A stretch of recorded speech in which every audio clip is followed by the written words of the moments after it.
할렐루야. 2018년도 새해가 시작되었습니다. 특별히 송구영신 예배를 통해서 하나님께서 저희들에게 큰 은혜를 주셨습니다. 이번 성탄 예배, 송구영신 예배를 드리면서 참 부천 동강교회가 참 좋은 교회다, 참 은혜가 있는 교회다, 그리고 참 자연스러운 교회다, 여러 가지 감동이 제 마음에 있었습니다. 특별히 2018년도를 맞이하면서 어떤 표어를 제시해야 되는가, 작년에는 새롭게 하라였는데 올해는 어떤 표어를 제시해야 될까 하면서 제 마음속에 자꾸 영혼이라는 단어가 생각이 났고요. 그리고 영혼이라는 단어와 함께 구원이라고 하는 그 단어가 자꾸 마음을 떠나지 않았습니다. 영혼 구원. 본분이 오늘 우리가 찬송을 불렀지만 내가 맡은 본분은 결국은 영혼을 구원하는 일인데 좀 본질적인 사명에 대하여 자꾸 마음이 가기 시작했습니다.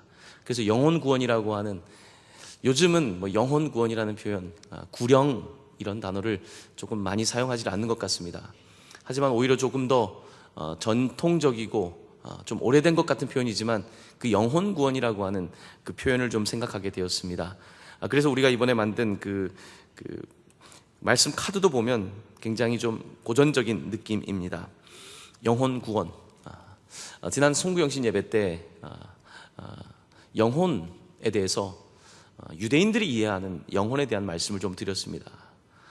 유대인들이 이해하는 영혼은 마치 등불과 같다는 것입니다. 혹은 촛불과 같다는 것입니다. 그래서 마치 그 초의 그 몸처럼 혹은 등의 기름처럼 우리의 인생은 그렇게 육체적인 삶이 있다는 것입니다. 촛불의 몸을 보면 우리의 몸 같지 않습니까? 이것이 우리의 인간에게 주어진 삶인데, 거기에는 그런데 단순히 그 촛대에 그 몸만 있는 것이 아니라 그곳에는 심지가 있다는 것입니다. 그리고 그 심지가 타오르는 것, 이것이 인간과 동물의 차이라는 것입니다. 창세기는 하나님께서 흑으로 사람을 만드셨을 뿐만 아니라 각종 짐승들과 각종 새들도 모두 흑에서 만들었다는 것입니다. 이 흑이라고 하는 단어인 아담아라고 하는 단어, 그리고 아담이라는 단어, 여기에는 결국은 흑으로 만들었지만 거기에 생기라고 하는 영혼의 차이가 있다는 것입니다. 하지만 안타깝게도 성경은 하나님께서 인간을 만드셨고 그 코에 생기를 불어넣어 주셔서 사람이 생명이 되었다고 하지만, 그로부터 몇 장이 지나가면 노아의 시대 가운데에 성경은 이렇게 말합니다. 사람들이 죄를 범했고 그들이 육체가 되었다고 말합니다. 영혼을 불태워야 될 사람들이 육체가 되었다고 성경은 말씀하고 있는 것입니다. 결국은 죄가 세상에 들어오게 되고 우리의 영혼에 들어오게 될 때에 우리는 영혼을 불태우는 것이 아니라 그저 육체가 되는 이와 같은 존재라는 것입니다.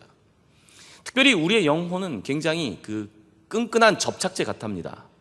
우리의 영혼은 접착제 같아서 죄가 들어오게 되면 이게 굉장히 잘 달라붙는다는 것입니다. 여러분, 끈적끈적한 느낌, 이 죄가 우리 가운데 굉장히 잘 붙는다는 거예요. 오히려 하나님께서 주신 순수한 어떤 말씀과 가르침이 우리에게 딱딱 달라붙는 것이 아니라 죄가 더 우리에게 쉽게 달라붙는다는 것입니다. 그래서 우리의 영혼이 하나님의 형상대로 만들어졌지만 이 하나님의 형상대로 만들어진 우리 가운데 죄가 들어왔기 때문에 계속해서 이 죄가 우리 가운데 너무나 높은 접착률을 가지고 우리에게 붙게 된다는 것입니다. 그러므로 나도 모르게 벌써 죄의 생각을 하고 나도 모르게 죄에 대한 계속해서 상상을 하게 되고, 그리고 죄 가운데 나아가게 된다는 것입니다. 바로 이것이 우리의 인간의 실존이고 우리 인간의 영혼의 모습이라는 것입니다. 이 영혼을 구원하지 않는다면 결국은 우리는 그저 잘 사는 것 같지만 육체적인 삶으로, 이 땅에 어떤 정욕을 이루는 삶으로, 자기의 어떤 만족을 위한 삶으로 끝나게 된다는 것입니다. 하나님께서는 우리의 삶을 그렇게 부르지 않으셨습니다. 하나님께서는 우리의 삶이 육체의 삶 그리고 영혼, 이것이 함께 타오를 수 있기를. 그러니까 영혼이라고 해서 그냥 영혼만 있는 것은 아닙니다. 우리의 육체적 삶을 통하여 이 불꽃이 나오는 것처럼 이 영혼과 영육이 함께 타오르는 삶을 사는 것을 하나님께서 우리에게 요구하고 계시다는 것입니다. 바로 이와 같은 삶을 좀 올해 어떻게 살았으면 좋겠는가, 세 가지의 목표를 제시하며 오늘 그 첫 번째 이야기를 하려고 합니다. 먼저는 한 개인의 영적 삶입니다. 첫 번째 우리 교회의 표어는 grow deep, 깊게 성장하자는 것입니다. 어떻게 깊게 성장하는가? 말씀과 기도로 자라나는 성도. 한번 따라해 보시기를 바랍니다. 말씀과 기도로 자라나는 성도. 다시 한번 해보겠습니다. 말씀과 기도로 자라나는 성도. 한 번만 더 합니다. 말씀과 기도로 자라나는 성도.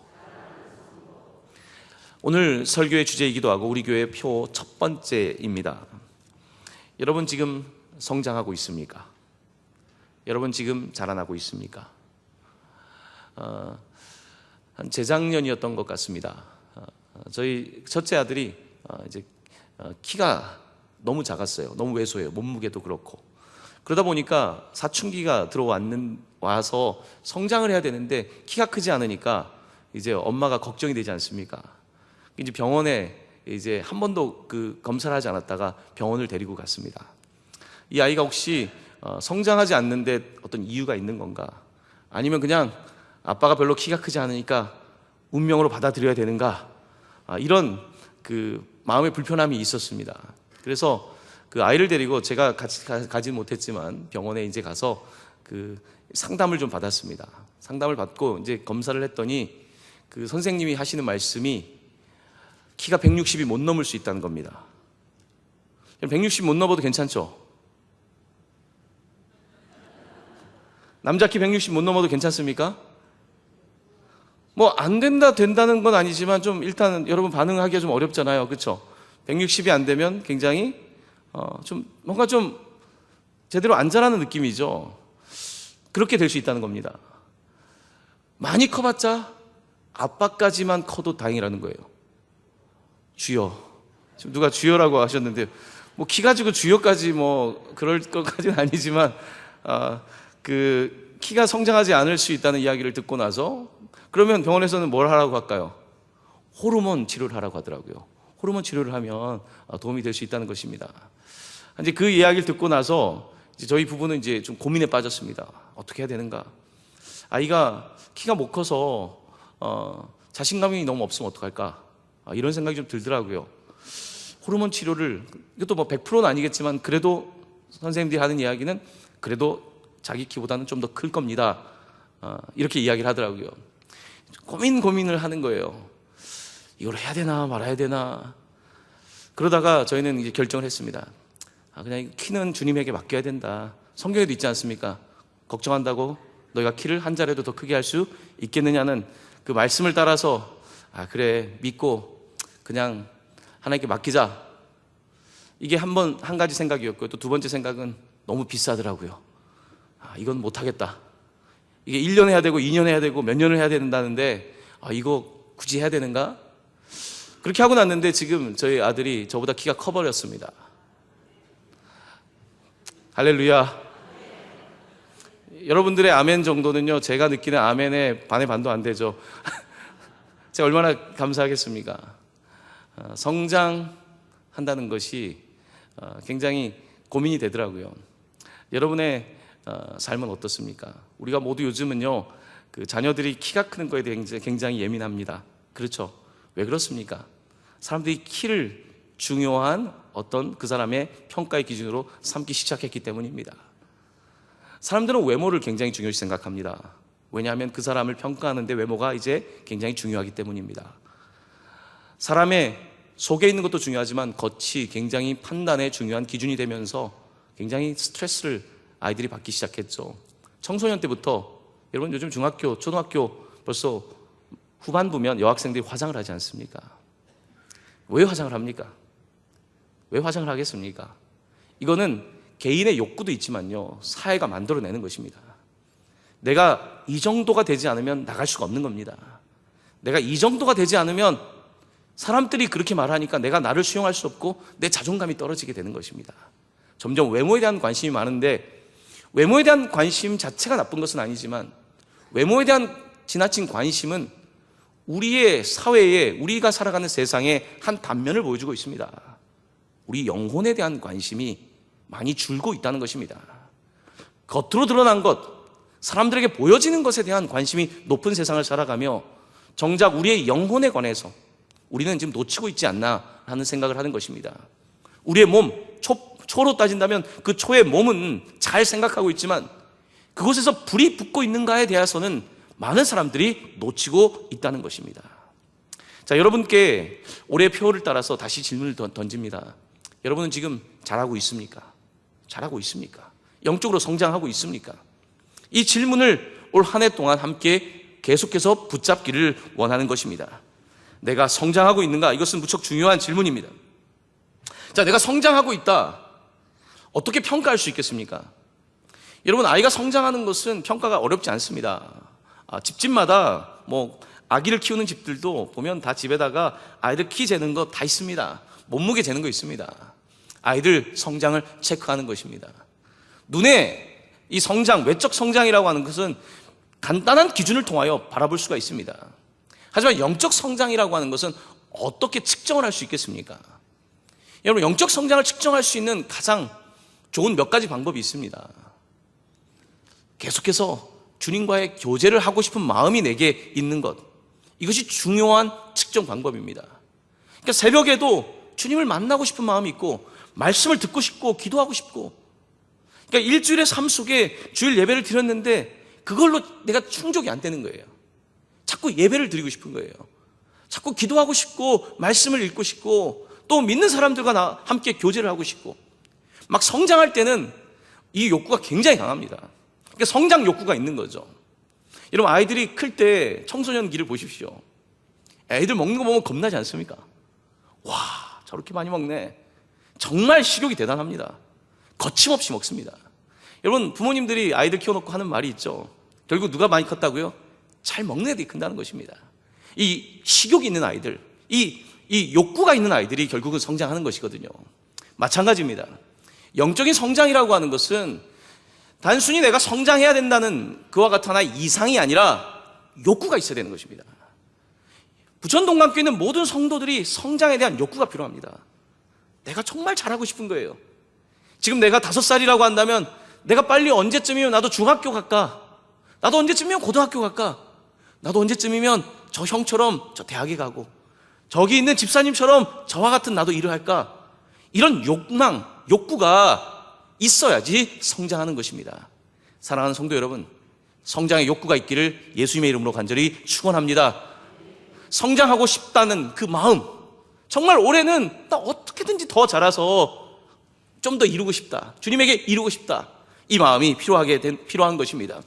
오늘 본문 가운데 바울은 빌립보 교회에 편지를 보내면서 그의 이 놀라운 욕구를 얘기하고 있습니다. 성장에 대한 욕구를 이야기하고 있습니다.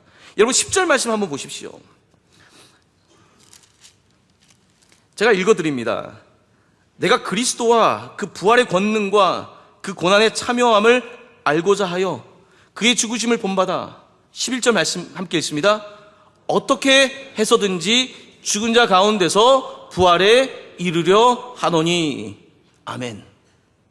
이 바울은 이 성장, 이 영적 성장에 대한 욕구가 굉장히 강했던 사람입니다. 지금 그는 죽음의 예수의 십자가를 알았습니다. 이제 십자가를 통하여 구원을 얻었지만 그는 이렇게 말합니다. 어떻게 해서든지 죽은 자 가운데서 부활까지 이루고 싶다. 여러분, 부활은 우리가 살아가는 상식적인 세상이 아니지 않습니까? 죽음까지는 좀 상식적인 세상입니다. 근데 죽음을 넘어서 내가 부활에 이루고 싶다, 신앙의 아주 고차원적인 데까지 어떻게 해서든지 거기에 도착하고 싶다, 상당히 욕구가 있는 사람입니다. 지금 감옥에서 그는 이렇게 놀라운 욕망을 가지고 있는 것을 보는 것입니다. 어떤 육체적인 욕망이 아니라 영적인 고차원적인 욕구를 가지고 있는 것입니다. 우리가 함께 자라나는 성도가 된다는 것은 계속해서 내가 어떻게든지 한 단계 더 올라가고자 하는 그와 같은 마음을 갖는 것입니다. 그렇기 때문에 자꾸 영적인 모임을 참석하고 싶어지는 것입니다.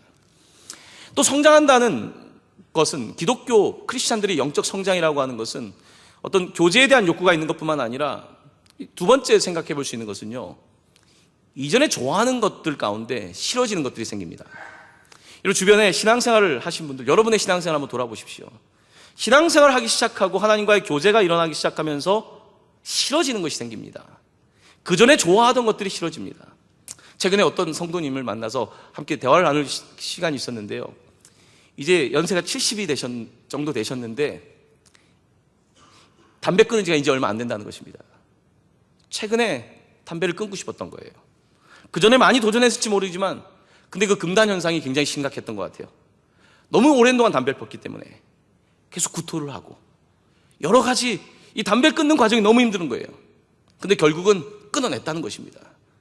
내가 좋아하던 것이 이게 싫어지는 거예요. 내가 그냥 담배를 끊어야겠다는 정도가 아니라 싫어지는 것. 마시던 술이 그냥 별로 싫어져요. 내가 즐기던 것들이 싫어져요. 여러분, 내가 끊으려고 한다는 것은요, 이게 그 반대에는, 끊겠다는 말 뒤에는 끊고 싶지 않다라고 하는 또 다른 욕망이 있는 거거든요. 그래서 이게 끊기가 어려운 것입니다. 근데 하나님 주신 은혜는 뭐냐면 하고 싶지가 않아지는 거예요. 하던 게 별로 욕구가 사라지는 것처럼 좋은 게 없거든요. 우리가 보통 알코올 치료할 때에 그 욕구가 사라지는 것, 이걸 은혜라 그래요. 어떤 중독 상태든지 이것이 욕구가 사라지는 것이거든요. 싫어지는 이와 같은 상태가 오는 것입니다. 영적으로 자라난다는 것은, 하나님과 교제한다는 것은 하나님과의 교제 시간은 좋아지고 내가 세상에서 좋아하던 것들이 싫어지는 단계에 이르는 것입니다. 또한 어떤 것이 우리에게 성장의 모습인가? 역시 조금 더 나가면요, 이제 우리의 구체적인 생활로 들어갑니다.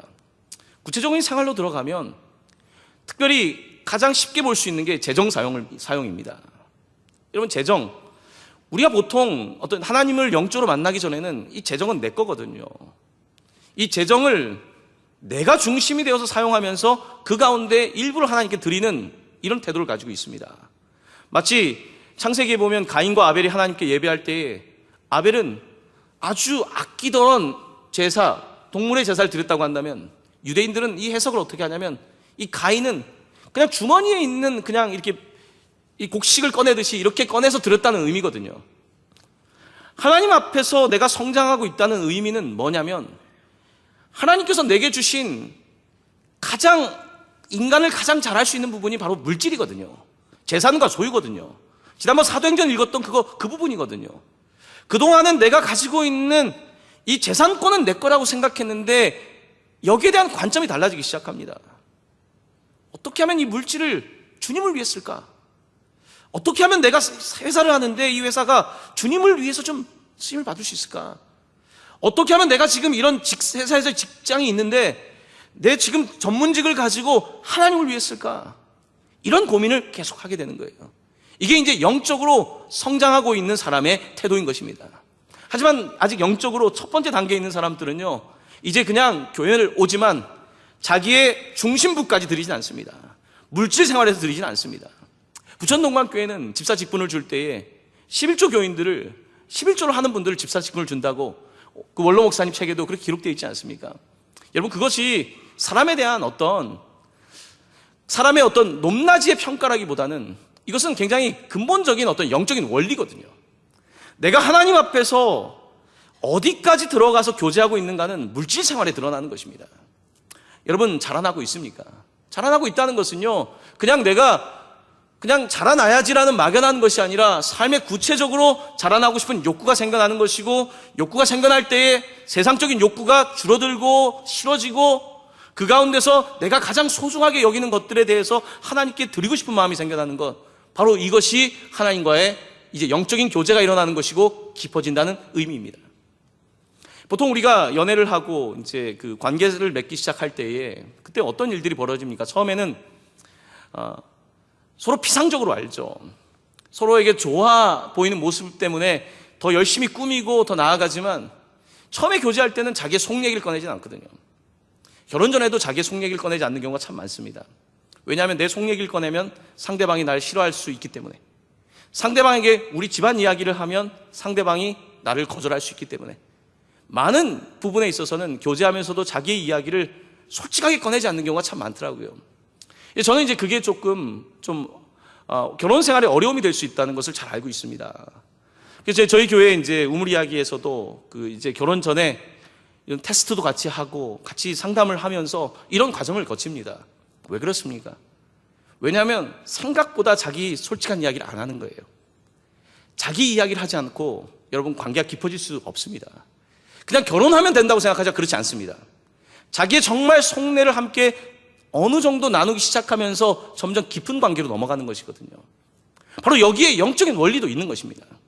하나님과의 관계에서 우리가 그냥 막연하게 하나님을 만나는 것이 아니라 하나님과 관계가 좀 더 깊어지려면 조금 더 하나님과 사귐이 있어야 되는데, 그 사귐이 없이는, 사귐이라고 하는 것은 결국은 하나님께 우리의 실제적인 마음을 내어놓고 하나님의 마음도 우리가 함께 읽고 이게 공감이 되는 관계에 들어가야 되는 거 아니겠습니까?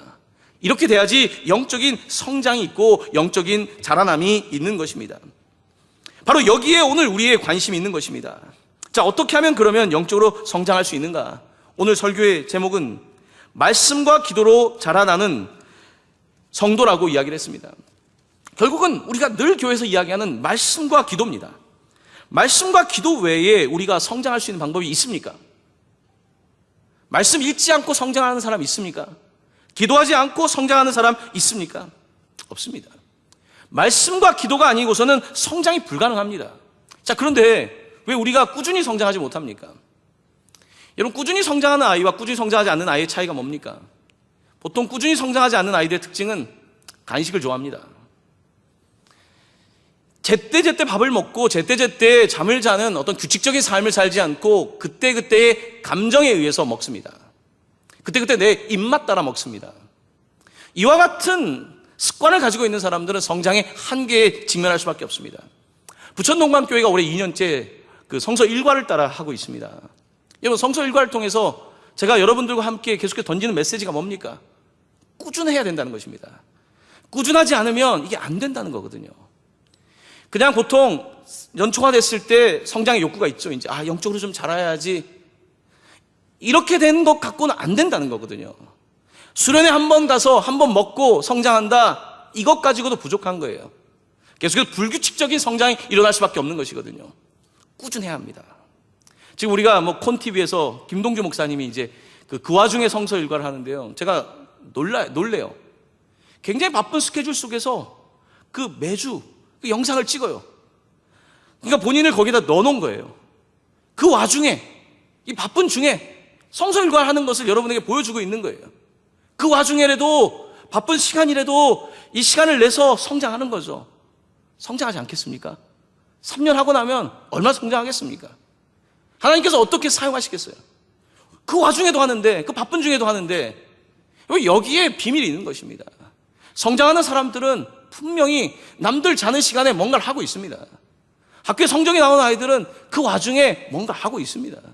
다 불이 꺼져 있는 것 같지만 그렇지 않습니다. 촛불 켜고 공부하고 있는 것입니다. 그 와중에 하지 않고 성장이라는 것 불가능한 이야기입니다. 부천동방교회가 참 좋습니다. 하지만 성도들이 조금 더 군사로 훈련받기 위해서는 말씀을 붙잡는 애가 있기를 간절히 축원합니다.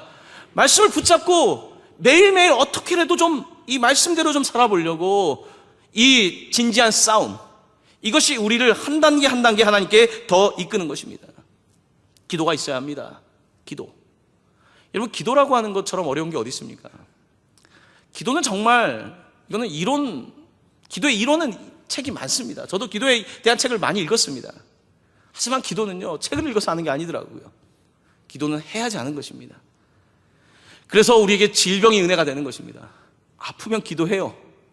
그때 기도할 걸. 내 한계에 부딪히면 이제 기도해요. 그때 비로소 사람은 내가 지금까지 기도하지 않았구나, 내가 지금 성장하지 않았구나, 이 사실을 알게 되고 기도하기 시작하는 것입니다. 하지만 그렇게 기도하는 것보다 더 좋은 것은 습관을 따라 기도하는 것이죠. 우리 예수님께서 습관을 따라 기도하지 않았습니까? 습관을 따라 그가 많은 사역 중에도, 그 바쁜 와중에도, 그 와중에도 조용한 곳에 가서 기도하는 주님의 모습, 바로 이것이 예수님의 성장의 과정이었던 것을 보게 되는 것입니다. 말씀과 기도, 이것은 아무리 강조해도 지나치지 않은 우리의 영적인 삶의 근간이 되는 것입니다. 우리가 하나님 앞에서 더 성장해야 합니다.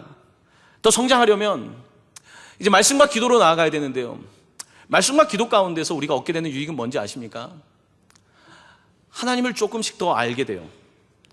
여러분, 부부관계라는 것이 점점 그 사람을 조금씩 더 알아가지 않습니까? 그래서 처음에 결혼 생활도 좋지만 세월이 갈수록 그 사람을 알아가면서 그 사람을 수용하면서 좋아지거든요.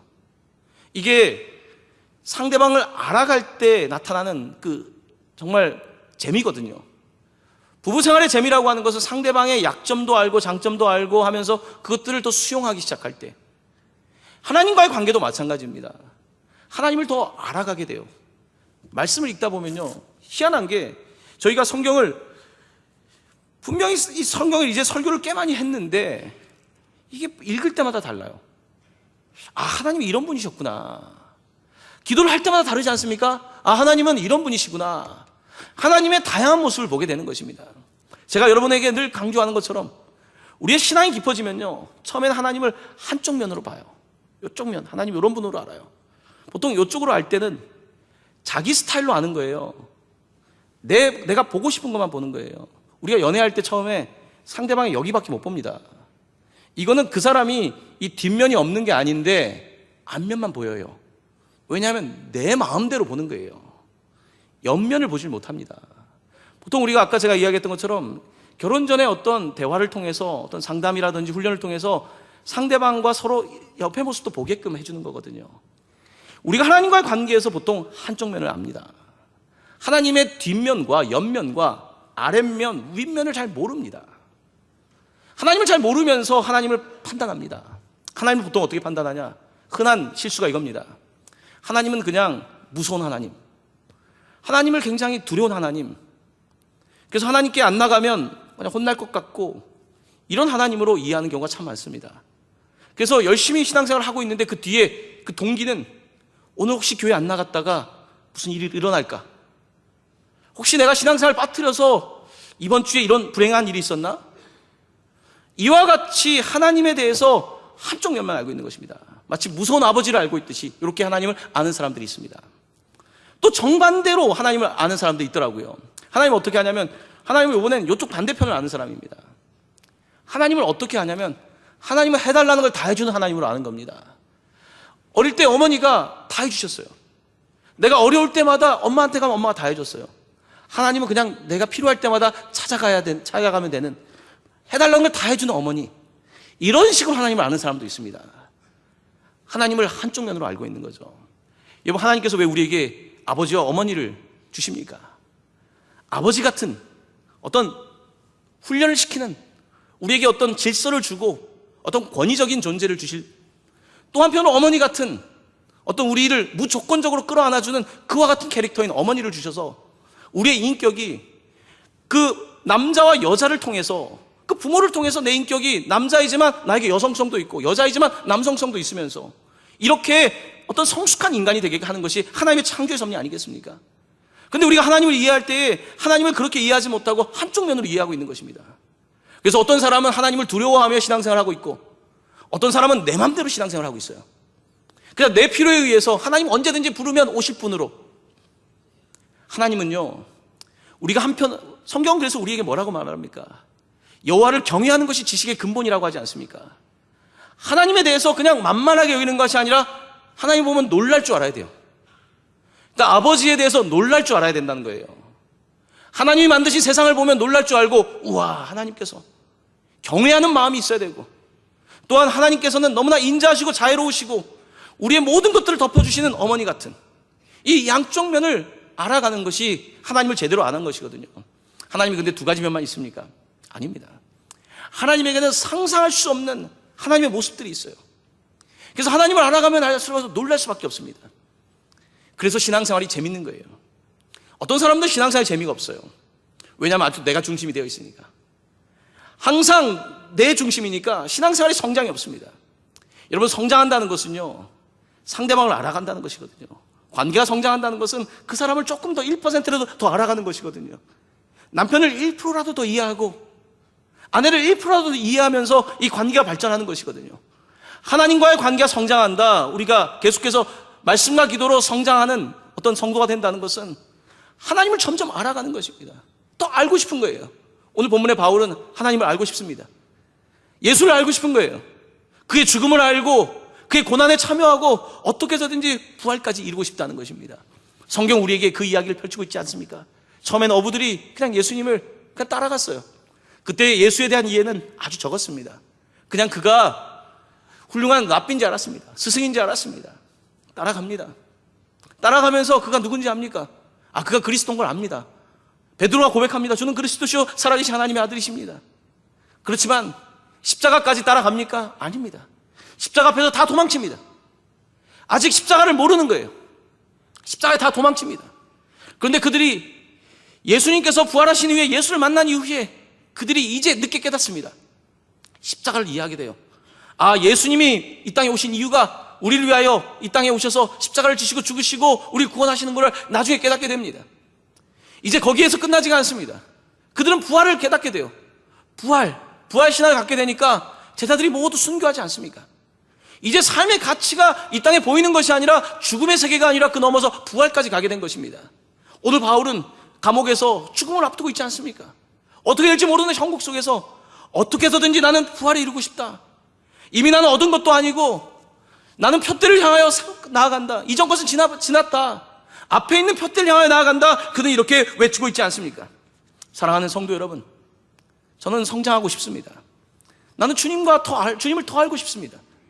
내가 알고 있는 이것 말고 하나님에 대해서 저기까지 알고 싶습니다.